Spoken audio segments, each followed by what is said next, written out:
Hey guys, you're watching Max's View. I was asked by the guys over at Jurassic Plastics to do a rack build and review for them, and let me just tell you, they are setting a new standard for rack builds. These guys put a lot of attention to detail in their racks. It's been a couple days since I first set it up and started using it, and let me tell you, it is amazing. So this is going to be my full review, talking about the different things that I liked and the different things that I didn't like. So here we go, let's check this out. So one thing that's going to be an amazing perk of using a Jurassic Plastics rack is the fact that you're working with PVC.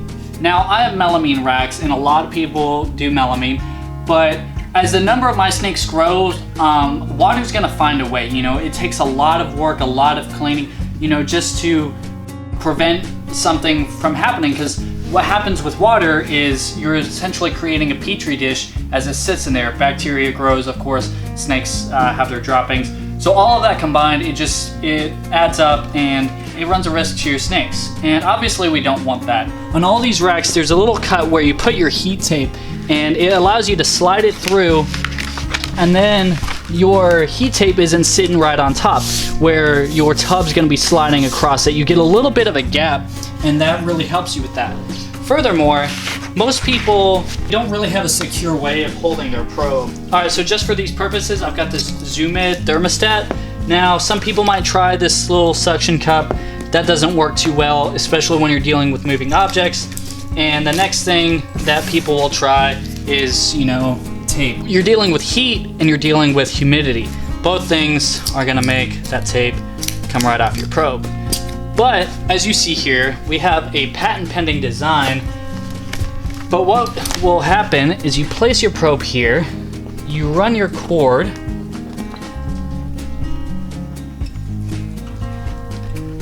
and then you can run your heat tape across. So your probe, it's not gonna move, it's gonna be secure, and you can set your temperature and that's what it's gonna be at. And they have one piece of heat tape that runs throughout the entire rack. So when you have your temperature set, it's gonna be completely set, all on one line, so you don't have to worry about any variance.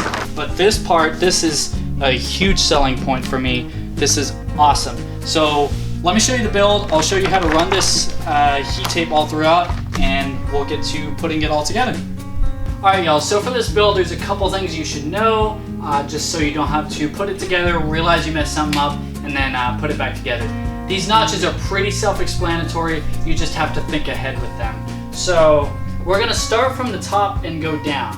So if you look at the back piece, you'll actually notice a notch where the cords come out. So when you run your heat tape, what you're gonna wanna do is you're gonna leave it to where the cord's on top. So for that reason, we're gonna start at the top, we're gonna move our way downward, and also, don't put any screws in until after you've put everything together.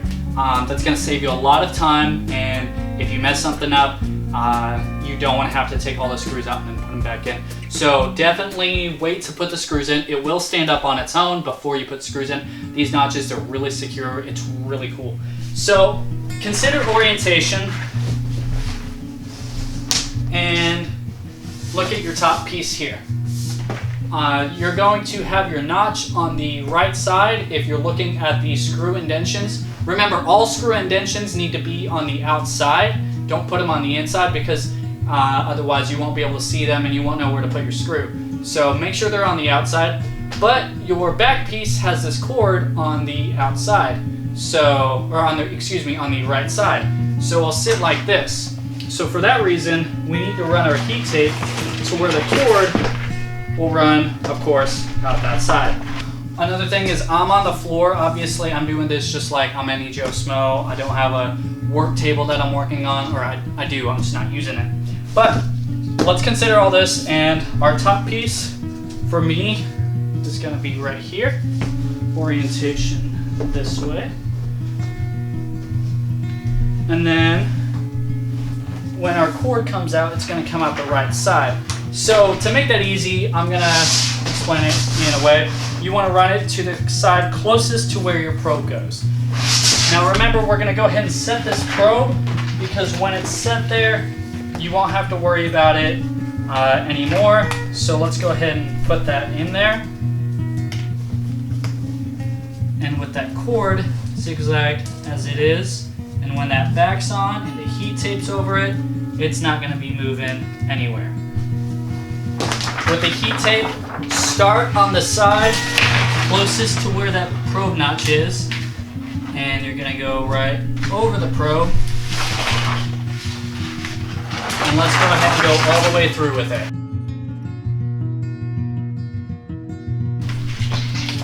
We'll drop it downward. Boom. Now this cord here, it'll be able to run and go out of this top notch on the top. So this will lie flat because we don't want it concaving to where when your tubs come in, they hit this. So we want it as flat as possible. And let's just work our way down the line, and we're gonna put the rest of the shelves on. You'll wanna run that heat tape before you get it secure in there. So since this is upside down, we're gonna secure it upside down. We're working this like it's the tokens at the arcade. And another thing that's really cool is they have these little notches there on the plastic. It doesn't hit the copper, but it makes it easier to worm it through. So let's continue with our next piece.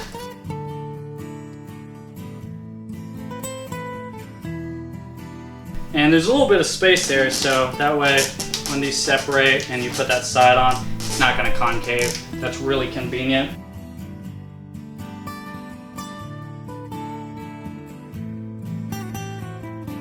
We should be good there. So let's put the back on, because the back's going to be easier than the side to get all these shelves even.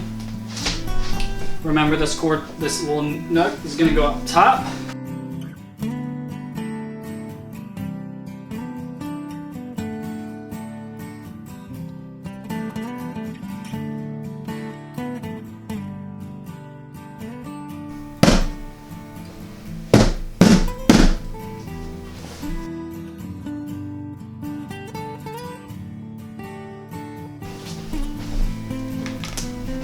Go and pick it up.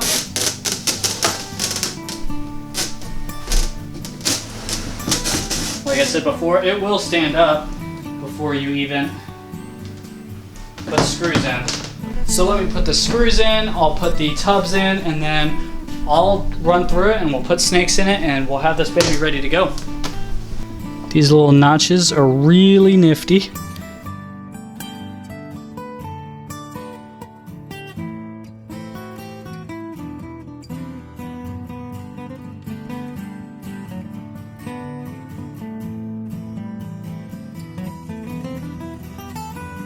So a couple things to note that I should have mentioned before is that I'm using a zoom in thermostat. That is a little different size probe. If you use a Vivarium Electronics, that probe is actually going to snap into place and it's going to hold a lot more securely than this zoom in will.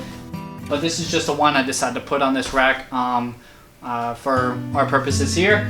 So as far as making sure we have enough airflow, one thing I'm going to do is I'm going to actually solder these sides here, and that's going to provide enough airflow for air to move in and out. And I'm going to put Repta chip and snakes in it, so let's go ahead and do that.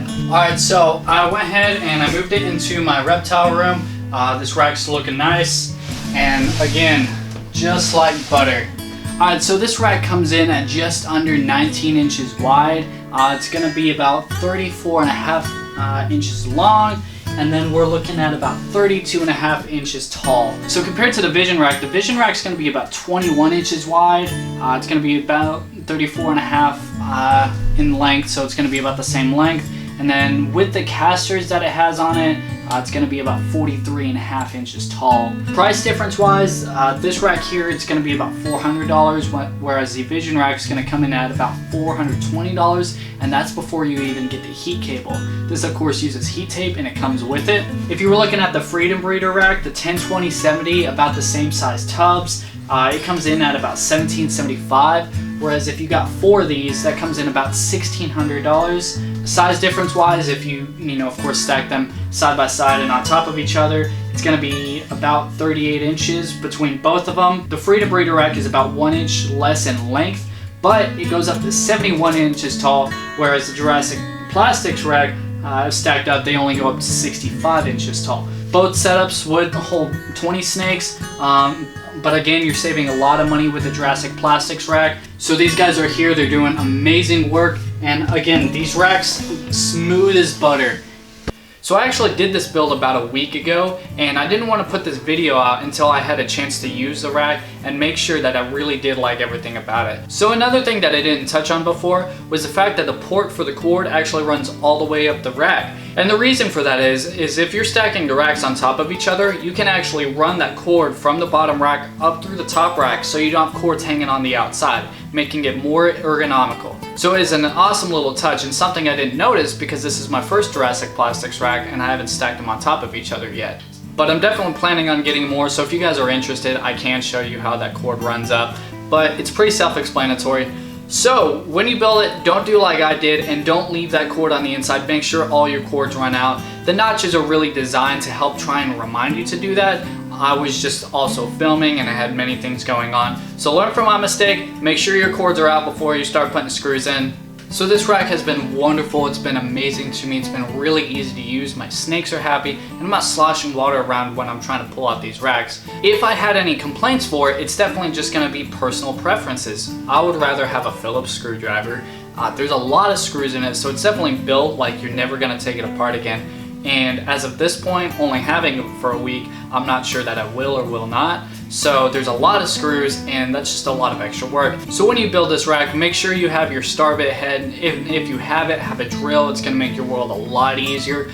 But versus the shipping cost of a rack that's already built, I would take the hand screws anytime. So the attention to detail has been outstanding. These guys put a lot of work into making sure that your animals are happy and healthy, and it's a really awesome rack to have. So I'll put their link in the description down below to where you can check out Jurassic Plastics. These guys are awesome, and if you ever get the chance to see them at a show, talk to them. They are happy to talk to people. So on top of an awesome rack, you're dealing with authentic people, and you're not gonna get cold customer service. You're gonna get your questions answered, and with a smile, they'll be happy to help you. So definitely check these guys out. But guys, thanks for watching the video. If you have any questions, put them down in the comments below. I'll be happy to answer them. Be sure to like this video and subscribe. I've got a lot more coming around. I appreciate you guys watching, and I'll see y'all next time.